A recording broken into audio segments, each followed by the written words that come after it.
শুভ না অশুভ? বাহ, খুব ভালো একটা প্রশ্ন। যেই করেছে সবার আগে তো শিবধামের তরফ থেকে তাকে অনেক অনেক আশীর্বাদ, সুস্থ থাকুক, ভালো থাকুক। এরকম ধরনের প্রশ্নই শিবধাম আশা করে। আমরা জানি আমাদের বিভিন্ন সম্প্রদায়, বিশেষ করে হিন্দু সমাজে মাছকে শুভ হিসেবে ধরা হয় এবং বিবেচনা করা হয়। প্রত্যেক অনুষ্ঠানে, প্রত্যেক রিচুয়ালসে মাছ কিন্তু অবশ্যই কাজে আসে এবং লাগে এবং শুভ হিসেবে বলাও হয়। তো সবার আগেই তো আমি বলবো যে প্রশ্নটা করা হয়েছে মাছ শুভ না অশুভ। আমি বলবো মাছ হচ্ছে শুভ, কিন্তু মাছ কেটে খাওয়া বা ভক্ষণ করা কিংবা মাছ মারা অশুভ। কেন বললাম এই কথাটা? এর পিছনে অনেকগুলো যুক্তিসম্মত ব্যাখ্যা রয়েছে। সবার আগেই আমি যে ব্যাখ্যাকে আনব তা হচ্ছে শ্রী বিষ্ণুর দশম অবতারের মধ্যে প্রথম অবতারই হচ্ছেন মৎস্য অবতার, যা বিভিন্ন পুরাণে, বিভিন্ন শাস্ত্রে বিভিন্ন রকমভাবে বর্ণিত হয়েছে। তো আমি মূল একটি ছোট্ট করে কাহিনী বলবো এখানে। হাজার হাজার বছর আগে, যুগের প্রারম্ভে, সত্যব্রত নামক এক ধার্মিক রাজা ছিলেন। এই যে ধার্মিক রাজা, তিনি অত্যন্ত ধর্মের পথে চলতেন, সাধনা ও তপস্যার মধ্যে থাকতেন, কিন্তু সেই সময় ওনার রাজত্বকালে অন্যায় অবিচারও বেড়ে যাচ্ছিলেন।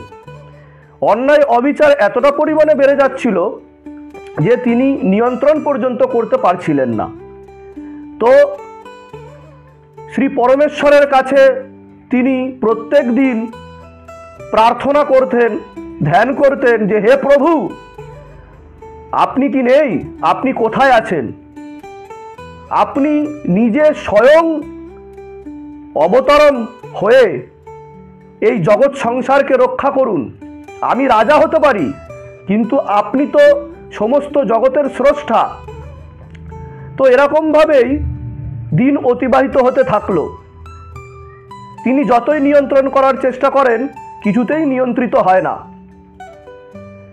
একদিন তিনি স্নান করতে গেলেন নদীতে। তখন একটি ছোট মাছ দেখতে পেলেন। এই ছোট মাছটি তার সাথে কথা বলতে লাগলো। তিনি তো অবাক। ছোট মাছটি বলতে শুরু করলো, হে মহারাজা, আমি আমার প্রাণ ভিক্ষা চাইছি আপনার কাছে। আমাকে বাঁচান আপনি, নয়তো বড় মৎস্য আমাকে ভক্ষণ করে নেবে, খেয়ে নেবে। আমি প্রাণ ভিক্ষা চাইছি আপনার কাছে, আপনি আমাকে রক্ষা করুন। সে অবাক হয়ে সেই মাছটিকে তার একটি পাত্রে ধরে নিয়ে আসলেন এবং বড় পাত্রে রাখলেন। যত দিন যায় সে মাছটির আকার যেন বাড়তে থাকে। তিনিও অবাক হতে লাগলেন যে এ কী ব্যাপার। এমনকি পুকুর, জলাশয় যেখানেই রাখা হয় আয়তন বেড়েই চলে। তখন তিনি একদিন বুঝতে পারলেন এ কোনো সাধারণ মাছ নয়, মৎস্য নয়। তখন তিনি তার কাছে গিয়ে করুণ আবেদন করলেন যে হে প্রভু, আমি হয়তো বুঝতে পারছি না আপনি ছলনা করছেন। আপনি আপনার সঠিক রূপে অবতরণ হন, প্রকট হন। আপনি আপনার রূপ ধারণ করুন। এই প্রার্থনা করতে করতে হঠাৎ করেই শ্রী বিষ্ণুর প্রথম অবতার মৎস্য অবতার নিজের রূপ ধারণ করে এবং তাকে বলেন যে আমি আপনার উপর সন্তুষ্ট হয়ে শুধু আপনার ডাকে সাড়া দিতে আপনার কাছেই এসেছি এই জগৎ সংসারকে রক্ষার উদ্দেশ্যে। শুধুমাত্র আমি আপনাকে পরীক্ষা নিইনি, আমি আপনার মাধ্যমে কল্যাণ করাতে চেয়েছি। 7 থেকে 10 দিনের মধ্যে আমি এই বিশ্ব ব্রহ্মাণ্ডকে নতুন করে প্রলয় করব।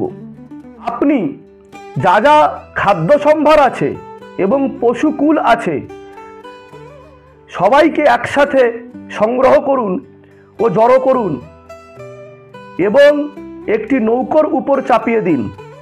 আমি 7 থেকে 10 দিনের মধ্যে আপনাকে বার্তা দিয়ে আমি নদীতে আসব, মহাসাগরে আসব। তো 7 থেকে 10 দিনের মধ্যে তাই হলো।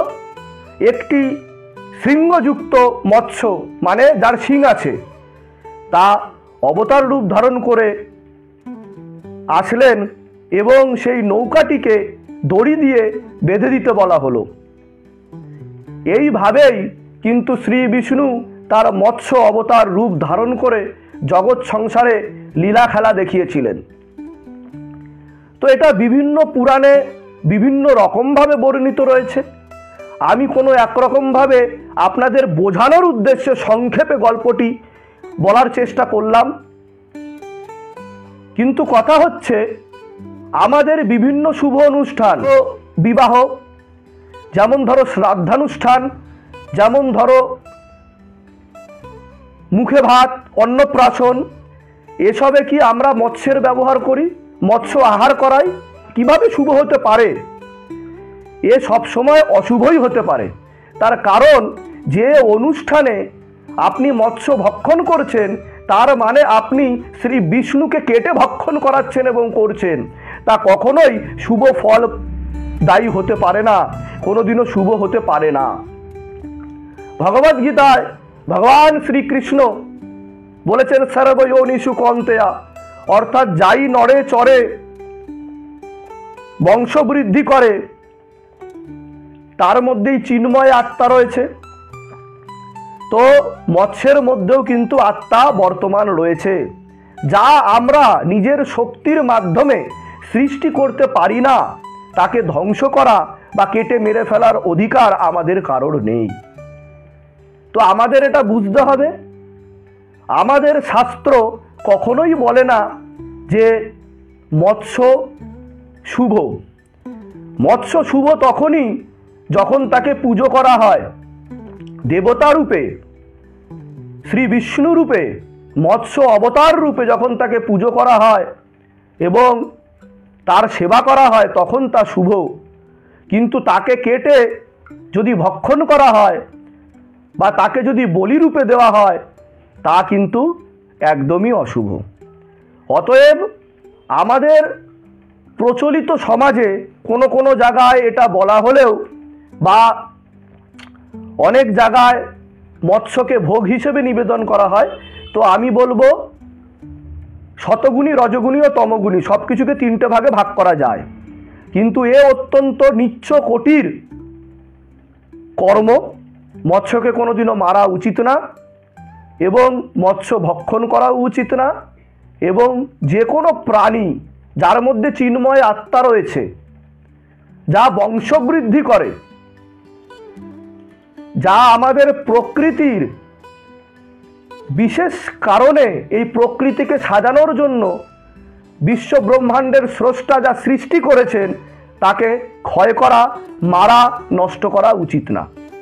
তো আমি একটাই কথা বলবো, মৎস্য হচ্ছে শুভ, কিন্তু মেরে খাওয়া বা মেরে ফেলা অশুভ।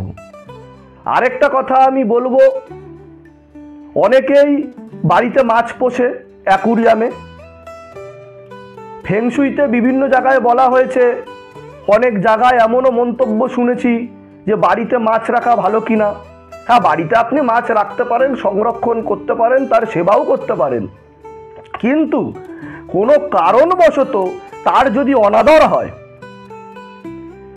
সে যদি কোনো কারণবশত মারা যায় বা তা যদি কোনো কারণবশত অত্যাচারিত হয়, তাহলে তা কিন্তু অশুভ এবং আমাদের সংসারের উপর তার প্রভাব প্রয়োগ পড়ে এবং আমাদের সেই কর্মের ফল কিন্তু ভোগ অবশ্যই করতে হয়।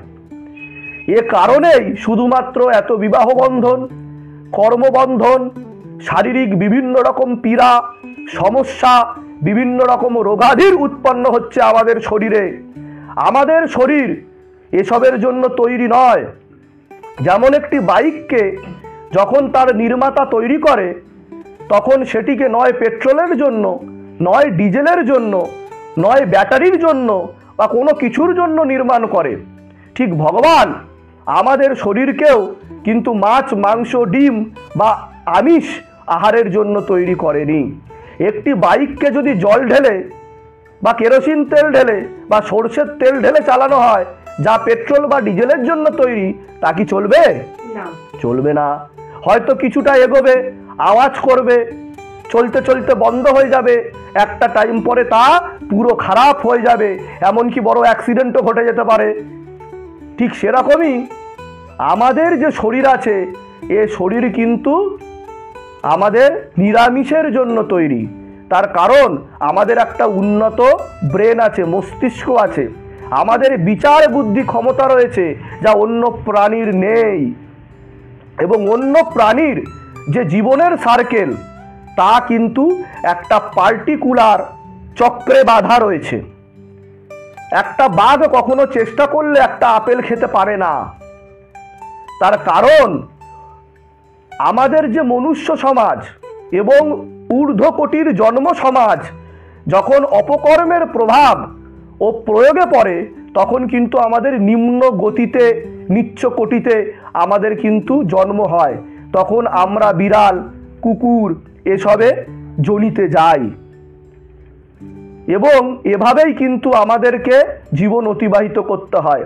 যেমনভাবে একটি জবে প্রমোশন হয়, ডিমোশন হয়, ঠিক সেরকমভাবেই একটা আত্মার রেভলিউশন ঘটে, জ্ঞানের বিপ্লব ঘটে। সুস্থ থাকুন, ভালো থাকুন। জয় শিবধাম। জয় শিবধাম।